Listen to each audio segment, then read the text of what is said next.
ጎበዙ መቻል በአንድ ገጠራማ መንደር ውስጥ የሚኖር አንድ ትጉ ገበሬ ነበር። ገበሬው ገና ቡችላ ሳለ አምጥቶ ያሳደገው መቻል ብሎ የሰየመው አንድ ውሻ ነበረው። መቻል ስሙ እንደሚገልጸው ማንኛውም አይነት ችግር የሚችል የማይታክትና ለጌታው ፍጹም ታማኝ ውሻ ነበረ።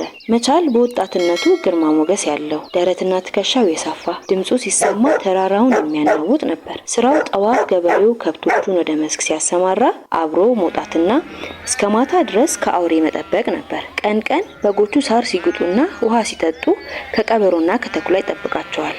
ፀሐይ ልትጠልቅ ስትል ደግሞ ከግራና ከቀኝ እንዲሁም ከኋላ በመዘዋወር በጎቹ መንገዳቸውን እንዳይስቱ እየነዳ ወደ ቤት ይመልሳቸዋል። ሌሊት ሲሆን ደግሞ የቤቱ ዘበኛ እሱ ነው። ዶሮዎችን ከሸለመጥማጥ፣ አህዮቹን ጅብ፣ በጎቹን ደግሞ ቀበሮና ተኩላ እንዳይበላቸው ግቢውን እየዞረ ይጠብቃል። መቻል ባለበት ግቢ አውሬ ዝር አይልም። የመቻል ጥንካሬና ታማኝነት በአካባቢው ያሉትን ቀበሮዎችና ተኩላዎች በጣም አናዷቸው ነበር። አንድ ቀን የቀበሮና የተኩላ ቡድኖች ወደ መቻል መጡና እንዲህ አሉት፣ መቻል ሆይ እስኪ ተመልከት፣ እኛና አንተ እኮ አንድ አይነት ፍጥረት ነን።